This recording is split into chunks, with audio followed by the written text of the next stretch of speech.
अस्सलाम वालेकुम नाज़रीन, आज जिस मौजू पर मैं आपसे बात करना चाह रहा हूँ वो नाकाबिले ज़मानत वारंट गिरफ्तारी जारी किए गए हैं चेयरमैन तहरीक इंसाफ के इलेक्शन कमीशन ऑफ पाकिस्तान की जानब से, जिसके अंदर उन्होंने कहा है इसका मतलब ये लिया जा सकता है कि इमरान खान को हर सूरत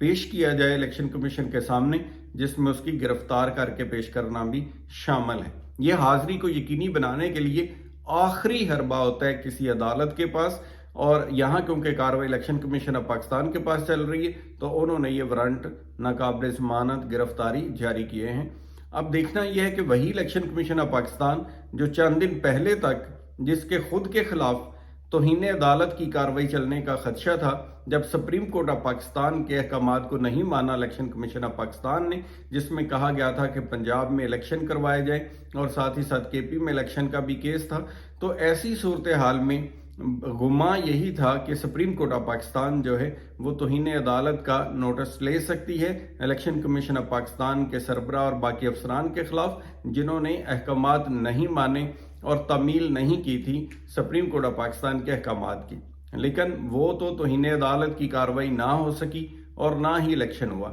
लेकिन यहाँ जो सूरत हाल बन गई है, इसमें लगता है कि इलेक्शन कमीशन ऑफ पाकिस्तान काफ़ी सीरियस है जो उसने नाकाबिले ज़मानत वारंट गिरफ्तारी जारी कर दिए हैं चेयरमैन तहरीक इंसाफ इमरान खान के, और बुला लिया है कल 10 बजे के लिए कि उन्हें हर सूरत पेश किया जाए।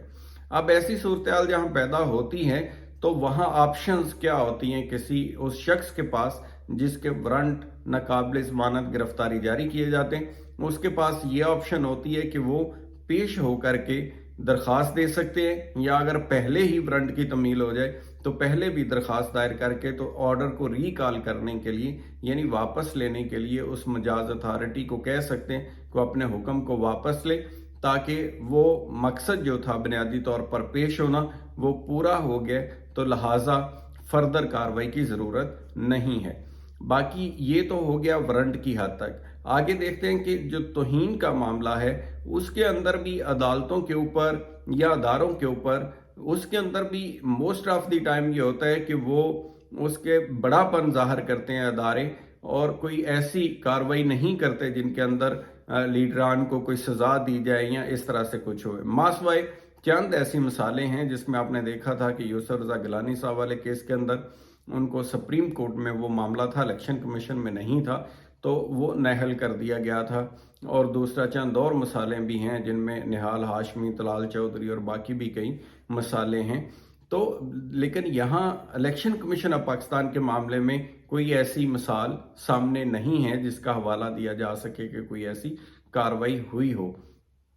ये इलेक्शन एक्ट की सेक्शन 10 के तहत ये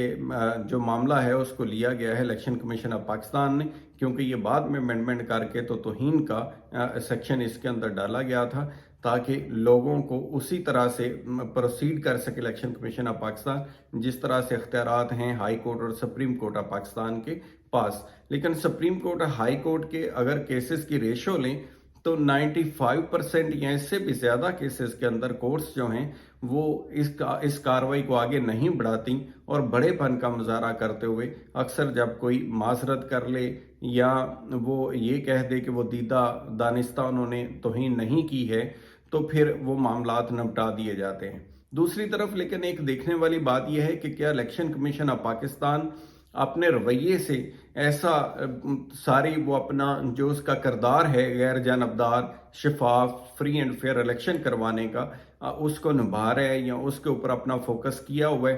तो उसके अंदर काफ़ी सारे सवालात जो हैं उठाए जाते हैं इलेक्शन कमीशन ऑफ पाकिस्तान के ऊपर। आप देखेंगे कि पिछले दिनों के अंदर भी बतौर पार्टी एक तरह से इलेक्शन कमीशन ऑफ पाकिस्तान सामने आया और फैसलों को चैलेंज किया जिनके अंदर इलेक्शन करवाने का हुक्म था। हालांकि ऐसा नहीं हुआ करता, बल्कि ये पार्टीज होती हैं जो चैलेंज करती हैं कि कोई फैसला उनके हक में हो या खिलाफ हो। इलेक्शन कमीशन ऑफ पाकिस्तान का काम बुनियादी तौर पे क्योंकि इलेक्शन करवाना होता है तो उससे यही तवक्को की जाती है कि हर वक्त वो इलेक्शन करवाने के लिए तैयार होगा। तो लिहाजा यहाँ ज़रूरत इसी चीज़ की है, नीड ऑफ द टाइम यही है कि इलेक्शन कमीशन ऑफ पाकिस्तान बजाय इसके कि इलेक्शन बिल्कुल करीब है, सर के ऊपर है, अपनी तमाम तर तवज्जो जो है वो उसके ऊपर लगाए, फ्री एंड फेयर इलेक्शन करवाए और किसी भी शख्स को शिकायत का मौका ना दे। ایسے معاملے کے اندر ابھی ایسا موقع نہیں ہے کہ حالات کو کنٹروورشل کر دیا جائے یا جس سے مزید یہ تاثر جائے کہ کسی ایک پارٹی کو فوکس کیا گیا ہے۔ اگر کسی بڑی پارٹی کے سربراہ کو ایسے کیس کے اندر کوئی سزا دی جاتی ہے یا اسے ٹارگٹ کیا جاتا ہے تو یہ بہت بڑا سوالیہ نشان ہوگا الیکشن کے اوپر۔ تو اپنا خیال رکھیے گا۔ تھینک یو سو مچ۔ خدا حافظ۔